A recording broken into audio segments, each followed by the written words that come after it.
Hello and welcome back to the Deep Dive. Glad to be here. If you are a learner or a seeker of knowledge, and this is specifically for you tuning in today, an aspirant gearing up for the civil services examination, you have landed in exactly the right place. You really have. Today is going to be pretty special. We are not just skimming the surface of history here. We are drilling down into the bedrock. Right, to foundations. Exactly.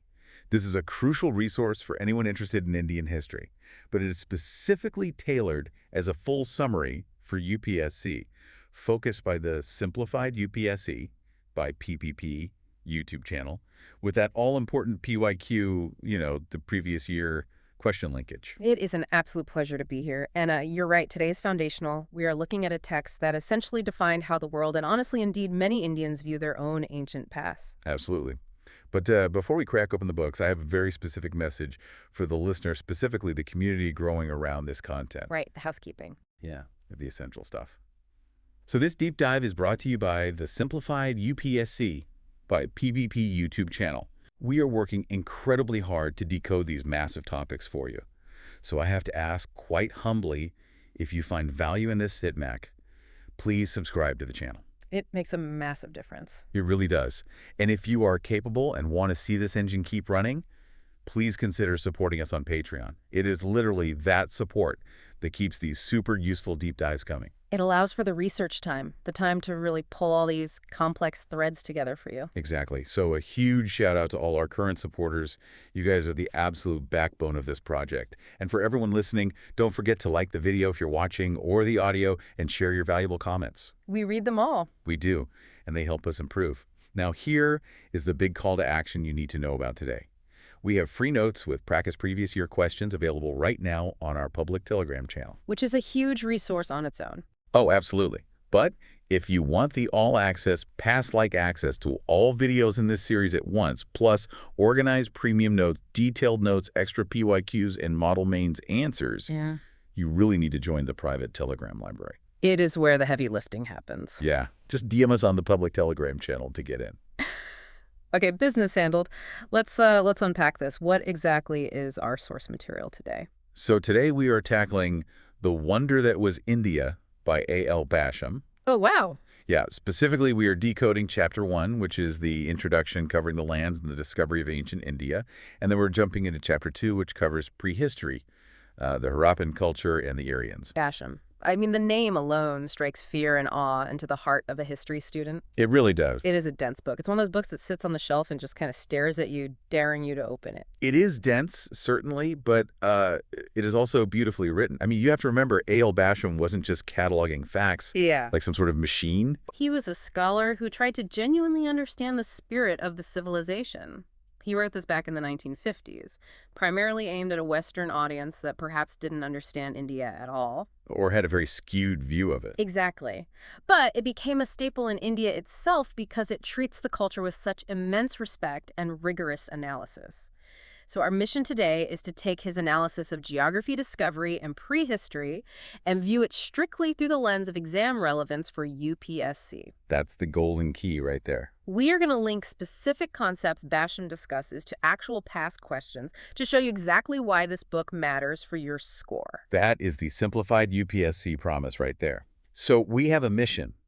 We need to understand how the physical stage, the geography, actually shaped the history. We need to become detectives and see how ancient India was discovered by modern archaeology because, spoiler alert, we didn't always know about the Indus Valley. We really didn't. And finally, we're going to bust some major myths, specifically the idea that ancient Indians were just gloomy ascetics sitting under trees waiting for enlightenment. That is a very persistent myth, and Basham destroys it quite effectively. He paints a picture of a vibrant, colorful, and very, very human society. Let's start with the stage then. Section 1, Geography and the Shaping of History. Basham opens with the land of India. It feels like you just can't understand the play if you don't understand the set design. That's the perfect analogy. Basham argues that the history of India is deeply, deeply rooted in its geography. You simply cannot separate the timeline from the map. Right. And he starts with the most obvious feature. The Himalayas. The world's largest mountain range. Now, the common perception, the sort of textbook view that so many of us grew up with, is that These mountains isolated India, sealing it off from the rest of Asia like a giant fortress wall. Yeah, the whole splendid isolation theory, that the subcontinent acted like an island developing entirely on its own. Right, but Basham nuances that immediately. He says, yes, it's a barrier and a very effective one for climate and defense, but it was never insuperable. Never fully closed off. Exactly. He points out that settlers, traders, and pilgrims always found ways through the high passes in the northwest and the north. So India developed a unique culture, a distinctive cultural unit because of this relative isolation, but it was never hermetically sealed. Ideas and goods were always flowing. People flowing in and out. But crucially, while it was a cultural unit, the geography made it very, very hard to be a political unit. Because it's just simply too big. Too big and too internally divided. The distances are vast. If you think about it, before the age of railways and telegraphs, maintaining a centralized empire from, say, Pataliputra, which is modern Patna, that controlled the tip of the south or the far northwest was a logistical nightmare. Almost impossible. Right, which is why periods of total political unity, like under the Mauryas or later the Mughals, are the exception. They are not the rule. That makes a lot of sense. It completely explains the diversity within the unity. Now let's look at the rivers. Basham contrasts the two great river systems of the north, right? The Indus and the Ganges. Yes. This feels critical for understanding the flow of the early civilization. It is essentially the tale of two rivers. The Indus comes first, historically speaking. Cradle. Correct. The Indus is where the earliest civilization, Harappa, rose. But Basham notes a really interesting etymological chain here that connects the river directly to the identity of the nation. Oh, the naming conventions. Right. The river was known in Sanskrit as the Sindhu. Sindhu, okay. Now, the Persians, who were neighbors and often conquerors, had trouble pronouncing the S sound. So Sindhu became Hindu. And then it traveled west from there. Exactly. The Greeks picked up the Persian word Hindu and adapted it to Indos. Indos. And from Indos, the Romans gave us India. So the very name of the country comes from this river system, which, ironically, after the partition in 1947, is largely in Pakistan. That is endlessly fascinating to me. So India is essentially a Greek mispronunciation of a Persian mispronunciation of a Sanskrit name. Pretty much. It just shows how incredibly connected the ancient world actually was. It really does. But then you have the second river, the Ganges. If the Indus is the cradle where the baby was born, the Ganges, and specifically the Doab, the land between the Ganges and the Jamuna, is the heart of India. This is the region known in ancient texts as Aryavarta. Yes, Aryavarta. This is where the classical culture really solidifies, the land of the epics. Exactly. Basham points out that historically this was one of the most productive lands in the entire world. It supported massive, massive populations. Which you need for an empire. Exactly. You have to realize to have a big empire, you need a big army. To have a big army, you need taxes. To have taxes, you need surplus grain. And the Ganges provided that surplus. It was the engine. However, Basham also notes a tragedy of geography here, or rather of human impact. He mentions that generations of unscientific farming and massive deforestation have completely changed the character of this land. It wasn't always just open fields. Not at all. What? It used to be much wilder, much more fertile, and covered in these dense, dark forests that had to be cleared by fire by the early settlers. You know, that actually links perfectly to a PYQ, doesn't it? I remember seeing questions in general studies regarding how geography directly influences history. Absolutely, it's a classic theme.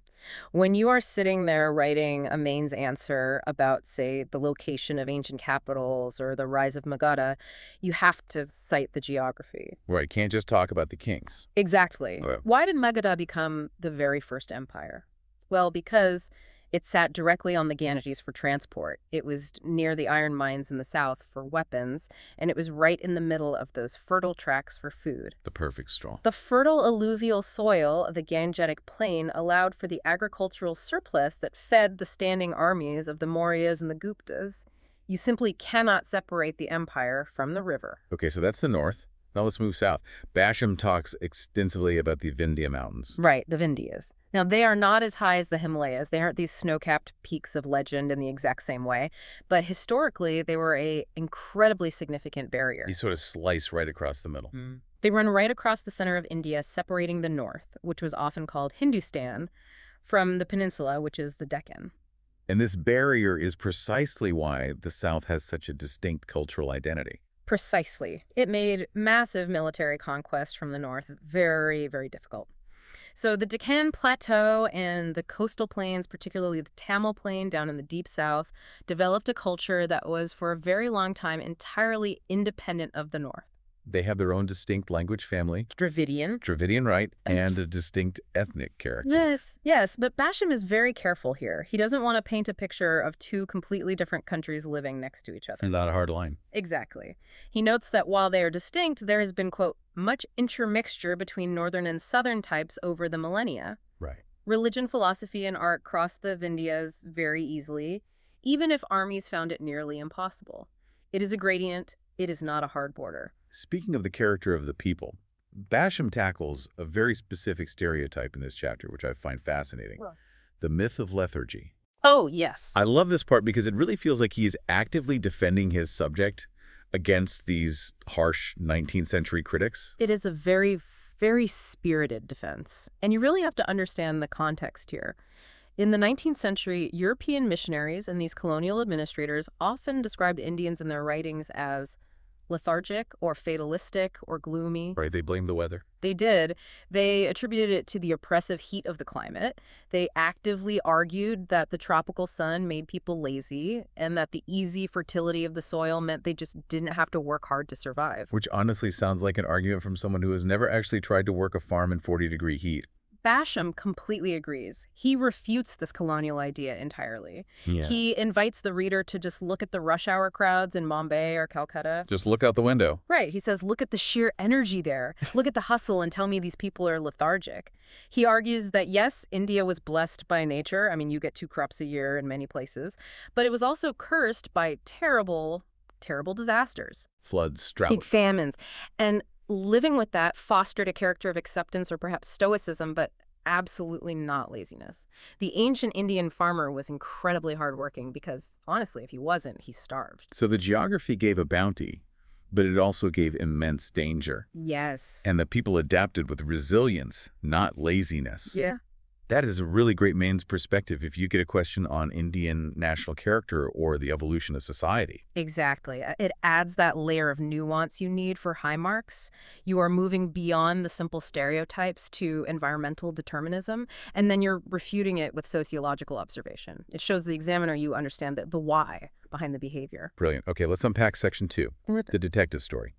The discovery of ancient India. Now, Basham makes a really, really interesting comparison here between India, Egypt, and Greece. He says India is unique in its continuity. This is one of the true wonder aspects of the book's title. Think about Egypt for a second. If you went to an Egyptian peasant in, say, the 18th century and asked him about the pharaoh Ramesses or the sun god Ra, he would probably have absolutely no idea who you're talking about. The chain was completely broken. That tradition had been broken by centuries of Christianity and then Islam.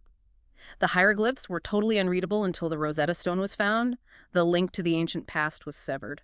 But in India, it's a different story. In India, a humble peasant in a village might not know the exact chronological dates of the Gupta Empire, but he knows the legends of Rama and Krishna.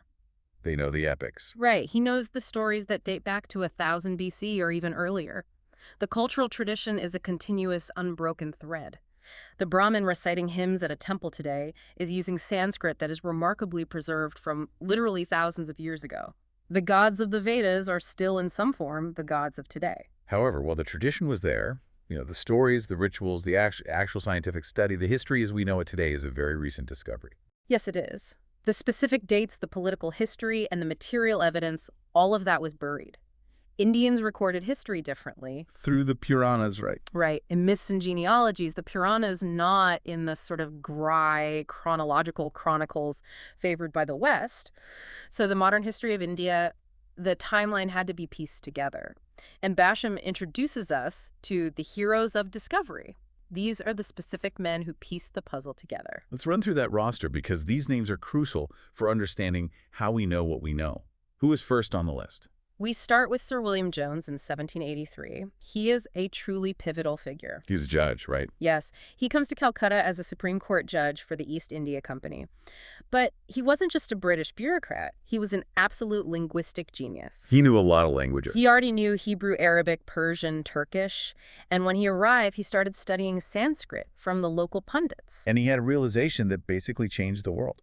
He really did. He had this massive aha moment. He realized that Sanskrit, Greek, and Latin bore a stronger affinity to each other than could possibly have been produced by accident. The root words. Exactly, words like matri in Sanskrit, matter in Latin, mother in English. Picture pater, father. He realized they were cousins. They were related. This is the birth of the entire Indo-European language theory. It absolutely is. He totally rejected the prevailing Tower of Babel idea that all languages somehow came from Hebrew. He saw a common ancestor. Which shifts everything. It changed how the world understood human migration and history. It practically connected India to Europe in a familial way. It meant that the British rulers and the Indian subjects actually shared a distant ancient ancestry. Wow. Okay, next up we have James Prinsep, a man who quite literally read the rocks. The gifted amateur. He worked at the Calcutta Mint. Yeah. He wasn't even a professional historian or archaeologist. But in 1837, he did something completely monumental. He cracked the code. He deciphered the Brahmi script.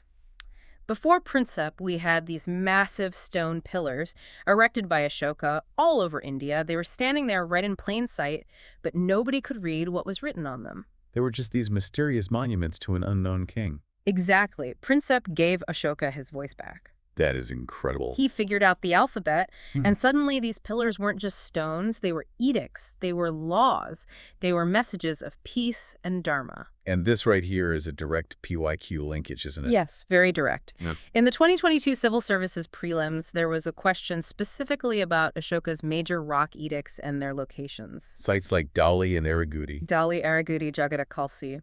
We only know these sites and what they actually say because of the exact groundwork laid by James Prinsep. If you are a student listening to this, you need to know not just who Ashoka was, but how we actually know about him. That is such a crucial connection for the exam. It transforms a random name in a textbook into a process of discovery. Okay, then we have Alexander Cunningham. The father of Indian archaeology. Strong title. Well earned, though. He was a military engineer turned surveyor, and he was absolutely obsessed with the travels of the Chinese pilgrim Xuanzang, who visited India way back in the 7th century. So you used a diary? He actually retraced the pilgrim's steps from the 7th century to locate ancient Buddhist sites in the 19th century. He basically used a 1,000-year-old travel diary as his treasure map. That is wild. He surveyed the land, he found the great stupas at Sanchi and Barhut, and he mapped out the ancient geography of the subcontinent. And finally we arrive at Sir John Marshall, the man who rewrote the entire timeline. The Director General of the Archaeological Survey of India, who pushed Indian history back by literally 2,000 years. 2 millennia. In the 1920s, under his directorship, the Indus Valley civilization was properly identified and excavated. Because before this, Everyone thought Indian history essentially began with the Aryans, or maybe the Mauryas, around 1500 to 600 BC. Marshall proved there was a massive, sophisticated urban civilization long before the Vedas, dating back to 2500 BC or even earlier. it is a massive shift from literary research like reading texts, which Jones did, to material archaeology, digging up the actual bricks like Marshall did. It changed India from being a relatively young civilization in the eyes of the Western world to one of the oldest on the planet. Precisely. And that brings us perfectly to Section 3, Prehistory, the world that Marshall actually revealed. Let's dive right into that. Prehistory. Where exactly does Basham start the clock? He starts way, way back with the Soan culture in the Punjab region. Soan culture. These are Paleolithic pebble tools. Very, very crude stone choppers. It's deep time. We are talking hundreds of thousands of years ago. But Basham notes a distinct mystery here. We have the tools, but unlike in Java or China, where they found Pithecanthropus javaman or Sinanthropus peking man, we haven't actually found the human remains associated with these earliest tools in India yet. We have their stuff, but not them. Right. We know they were there, but we just don't have their bones. But obviously the main event to this section is the Indus Valley civilization, or the Harappa culture. This is the absolute jewel in the crown of Indian prehistory. 3rd millennium BC. Now, for the exam, you need to really understand the environment of that time. This is a very key point that Basham makes. The climate was completely different. It wasn't desert. No, it was much wetter. Sindh and Baluchistan, which are largely arid deserts today, were forested. How do we possibly know that? The animals. Look at the seals found in Harappa and Mohenjo-Daro. They depict elephants, tigers, and rhinoceroses. These are animals that absolutely need dense forests and swamps. You simply don't find rhinos roaming in the desert. No, you definitely don't. This tells us that the ecology has collapsed or shifted significantly over the last 4,000 years, partly due to macro climate shifts and partly due to human activity and overfarming. That's a really great detail. It instantly brings the landscape to life in your mind. And we know they were traders. We have solid evidence of the Coolie culture in Baluchistan, making these very specific stone boxes that were later found all the way in Mesopotamia, which is modern Iraq. So international trade was already happening. Absolutely. There was an active international trade network going on. They were shipping goods across the Persian Gulf. Now let's talk about urban planning, because this is the hot topic. If you look at the 2014 Maine's GS1 paper, there's a very specific question. It asked, to what extent has the urban planning and culture of the Indus Valley civilization provided inputs to the present-day urbanization? That is a classic UPSC question. And Basham gives you all the fodder you need for the perfect answer. He describes the cities, specifically Harappa and Mohenjo-Daro, as having a utilitarian architecture. Utilitarian. Right, they weren't building massive useless monuments for the ego of a king. They were building highly functional cities for people. They had strict grid systems. Streets cutting each other at 90-degree angles. Exactly. They had elaborate drainage systems, covered drains running down the main streets, which frankly is better sanitation than London had in the 18th century. That is a crazy statistic. And they had functional zoning. Granaries were kept separate from housing. The citadel was separate from the lower town. Basham notes that unlike Egypt, there's a real lack of monumental sculpture. Right.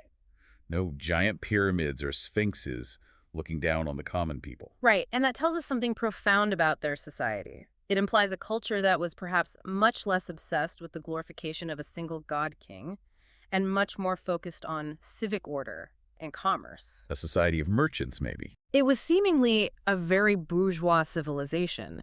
So the input to modern urbanization that the PYQ is asking for is exactly that focus on municipal sanitation, the grid layout, the standardization of weights, and even brick sizes. It's the sheer efficiency of it all. But who were they? The perennial historical question. Were they the Aryans? Basham is very, very firm on this point. They were not Aryans. Okay, let's break that down. He looks at the skeletal evidence and the cultural evidence. The skeletal remains show a mix, but predominantly a Mediterranean type and a Proto-Australoid type. And the culture just doesn't match the descriptions in the Vedas. Not at all. It's night and day. The Harappans had a script, which frustratingly is still undeciphered, but the early Aryans didn't have one. They were strictly an oral culture. Right. The Harappans were urban city dwellers. The Aryans were pastoral nomads moving with their herds. The Harappans mostly buried their dead in an extended posture with pottery provisions for the afterlife, while the Aryans predominantly practiced cremation. And the gods. The iconography is totally different. The Harappans had the proto-Shiva, this horned god sitting in a yoga pose. They had the mother goddess, and of course that famous bronze dancing girl who specifically has Proto-Australoid features. That dancing girl is such an iconic image. Hand on hip, looking incredibly confident. It is, and it connects to the continuity theme again. Basham suggests that while the political civilization fell, the cities fell elements of the religion. The mother goddess, the Shiva-like figure, the yoga poses, the worship of specific trees and animals. Those elements drifted into the folk culture of the surrounding villages and eventually reemerged in Hinduism much later. So the civilization died, the cities were totally abandoned, but the core culture wasn't erased. It just went underground. Exactly. Which brings us perfectly to the major transition. Yeah. Section 4, the coming of the Aryans. Here's where the story gets really interesting. The timeline shifts dramatically. The decline of the Indus cities. It is a massive turning point. Basham discusses the various theories. It likely involved a complex combination of massive flooding ecological changes like the rivers physically shifting their course, drying up agricultural land, and yes, invasion. The invasion theory. He mentions groups of skeletons found in Mohenjo-Daro that look very much like they were the victims of a violent sudden attack. They were found huddled together on stairways unburied. And the Aryans are the prime suspects for this. In Basham's analysis, yes, they are. He refers directly to the Rig Veda, where the warrior god Indra is frequently called Purandara. Purandara, which means? It literally translates to breaker of forts.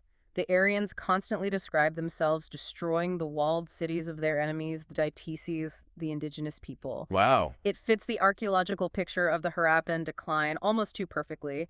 The forts that Indra is praised for breaking were highly likely the walled citadels of the Indus Valley cities. But after this period of violence, there is what Basham calls a gap, right? A 1,000-year archaeological blank.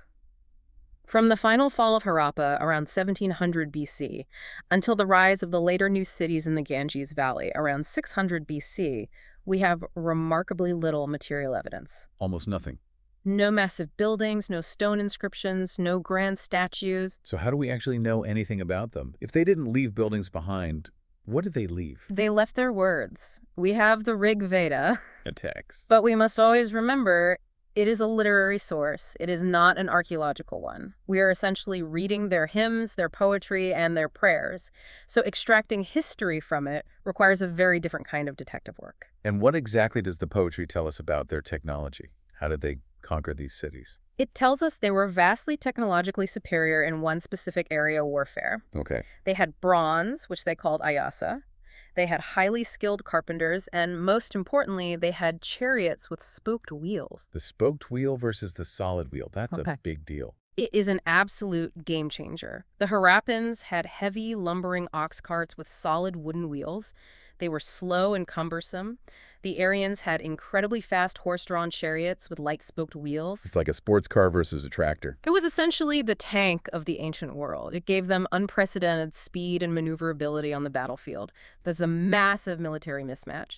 That is exactly how a smaller group of nomadic people can conquer an established, settled civilization. Now, what about their personality? I think this is the part where the gloomy Indian myth really gets thoroughly busted. What were the early Aryans actually like? They were party animals, relatively speaking. Really? Basham paints a vivid picture of a martial, boisterous, life-loving people. They were absolutely not ascetic monks sitting in silence meditating. Far from it. They drank soma, a hallucinogenic or highly intoxicating drink before battle and during their massive sacrifices. They've raced chariots for sport. They ate meat, though the cow was slowly acquiring a sense of sanctity. It wasn't absolute yet. And they absolutely loved gambling. The gambling. Tell us about the gamester's lament, because I love this part. This is truly one of the most beautiful secular poems in the entire Rig Veda. It's not about gods or rituals at all. It's about a guy who is hopelessly addicted to rolling the dice, which were made of Vipitaka nuts. Just a regular guy with a problem. He's losing absolutely everything. His wife is angry and distant. His in-laws openly hate him. He's literally naked and shivering in the cold. But he says the moment he hears those dice rattling on the board, he just has to go back. He can't help himself. Basham quotes it specifically to show their deep humanity. The ancient poet writes, "My wife drives me away. Her mother hates me. I am like a valuable horse struck down by old age." And then he says, "When I hear them rattling like nuts on the vibrate board, I cannot hold back." It's incredibly tragic, but it's so recognizably human. You can hear that story today. Exactly. Basham uses this poem to show the secular, passionate nature of these people. They were real flawed humans, not just perfect priests chanting mantras. They felt deep despair, crippling addiction, and wild joy. That's a fantastic, rich detail to include in an exam answer about early Vedic society. It shows you understand that it wasn't all just dry ritual. There was a very vibrant secular life. Exactly. It brings the paper to life. And geographically, we need to clearly track their movement, too. The Rig Veda, the earliest text, is set entirely in the Sapta Sindhu. The land of the seven rivers. Right, which is essentially the greater Punjab region. They are still firmly in the northwest. But as we move chronologically to the later Vedic period, when the Brahmanas and the Upanishads are being composed, the center of political and cultural gravity shifts eastward. Into the Gangetic plain. Right into Aryavarta. They are actively clearing those dense forests, often burning them down, invoking the fire god Agni, and they are settling down.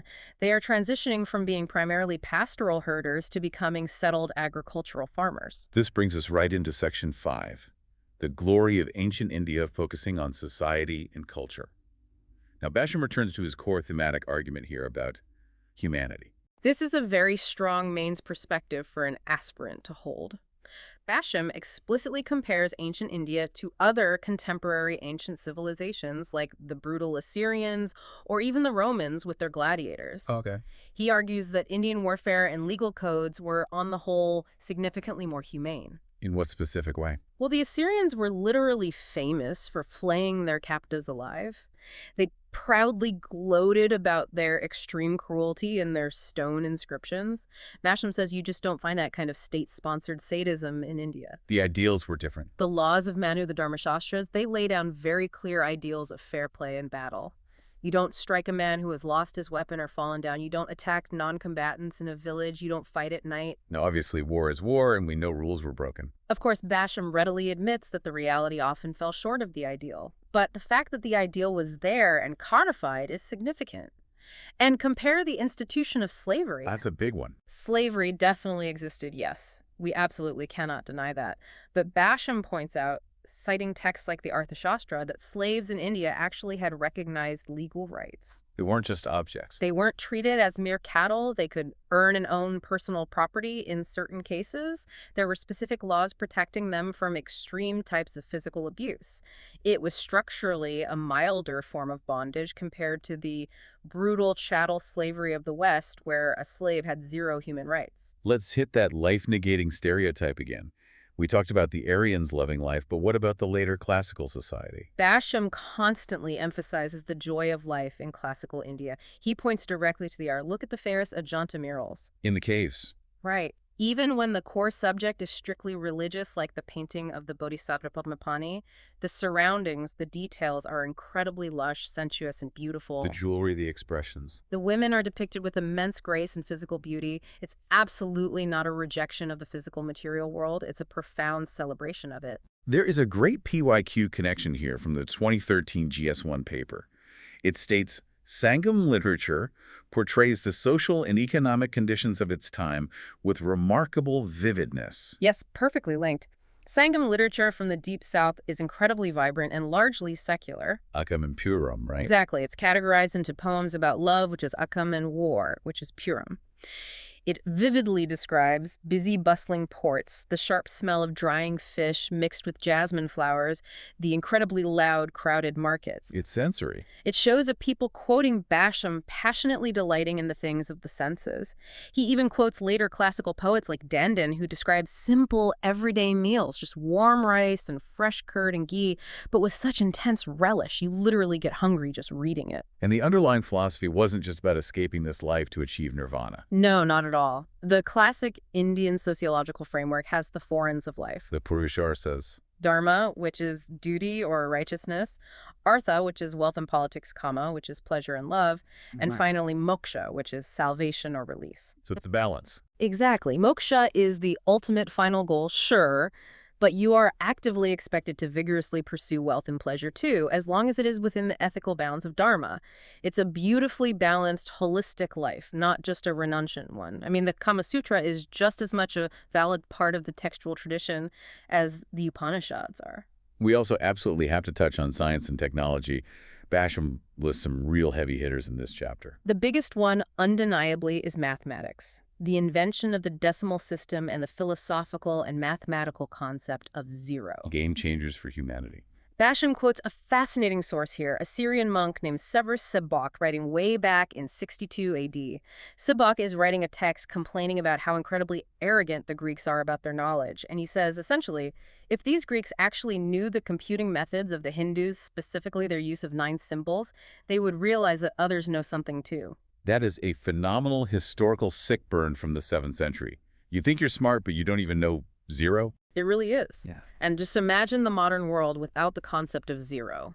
Modern science, engineering, computers, none of it would exist. And then there is the medical field surgery. Yes, Sushruta and the remarkable development of rhinoplasty, essentially early plastic surgery for the nose. Which is wild for ancient times. It was developed largely because cutting off the nose was a very common judicial punishment for crimes like adultery or theft. So Indian doctors had to figure out how to surgically fix it using living skin flaps grafted from the forehead. And Europe learned this much later. European surgeons were literally observing and learning this specific advanced technique from Indian practitioners as late as the 18th century. And there was a prelims question, a PYQ in 2018, regarding modern tech versus ancient tech.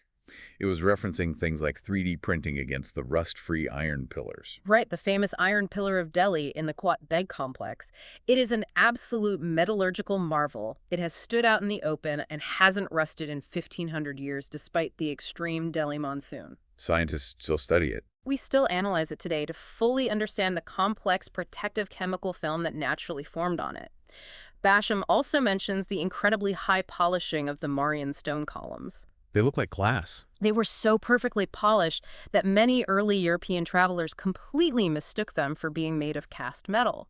We actually somehow lost that specific stone polishing technology. We still don't know exactly how they achieved that mirror finish. Okay, we are getting into the home stretch here. Section 6, integration of specific PYQ themes. I want to do a sort of lightning round to wrap this up. I'm going to throw a specific concept or keyword from our source documents at you, and you just connect it directly to Basham in the exam. Ready? I am ready. Let's do it. All right, first one, Prosopis juliflora. Okay. That is an invasive plant species. It was specifically mentioned in the 2018 paper. Connection to Basham is geography and environment. Basham describes the lush, changing flora of ancient India. The Prosopis is a modern, aggressive invader changing the landscape today, just like the Aryans physically changed the forests of the Ganges millennia ago. Oh, I see. It drastically reduces biodiversity, which directly contrasts with the incredibly lush, diverse forests described in the ancient texts. It connects beautifully to the long-term environmental history of the subcontinent. Perfect. Next word, Trapanga. Art and culture. It translates to the three bends pose. Like the statues. Right, head tilted one way, hips pushed the other way, legs angled back the first way. Basham heavily highlights this when he discusses the Ajanta murals and classical sculpture. It's the defining characteristic pose of Indian art. It is relaxed, graceful, sinuous. It's very angelical. You contrast this with the stiff, rigid, soldier-like poses of, say, early Egyptian or archaic Greek traditions. If you ever get a question on the core of Indian aesthetic, Trapanga is your absolute must-use keyword. Great. Next concept, karma. Deep philosophy. The 2013 PYQ specifically asked if, quote, karma is the bane of the soul, unquote. Tough question. Very.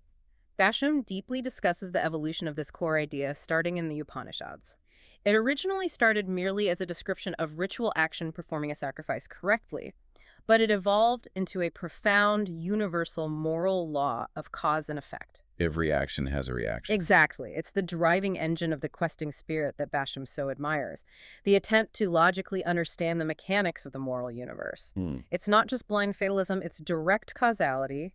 You are responsible for your actions. Final one, rock-cut architecture. PYQ 2015. The prompt was Mesolithic rock-cut architecture of India not only reflects the cultural life of the times, but also a fine aesthetic sense comparable to modern painting. How does Basham tie in? Well, Basham talks extensively about the great cave temples, but the historical connection traces all the way back to prehistoric painted rock shelters like Bhimbetka, though Basham focuses more on the later monumental Ajanta and Ellora phase. The carving into the mountains. The absolute key exam point here is the architectural transition from wood to stone.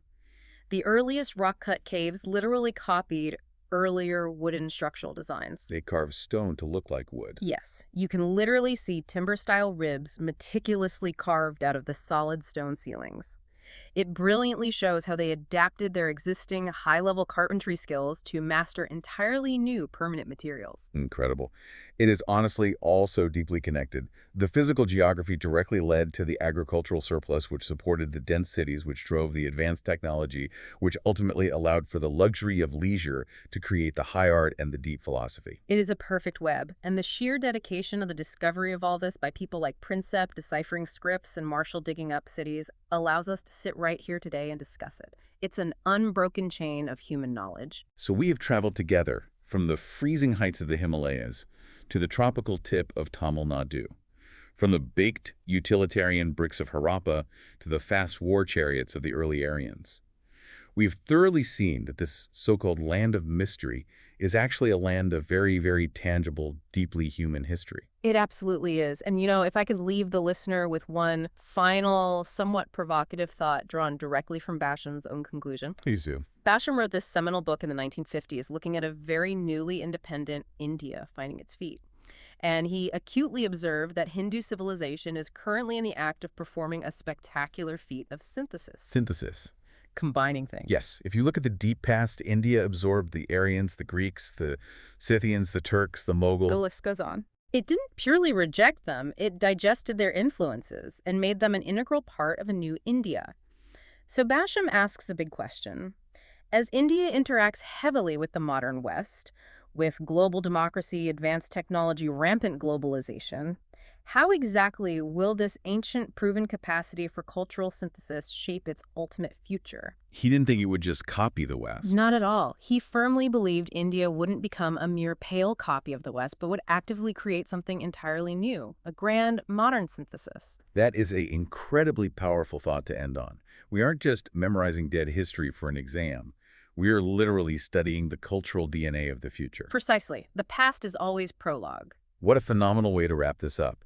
Listeners, look, if this deep dive helped you finally visualize the dense pages of Basham, if it turned the gangster's lament from a boring footnote into a real human story, imagine what the full lecture series can do for your prep. There is so much more depth to uncover together. This has been a full summary for UPSC, focused by Simplified UPSC by PPP.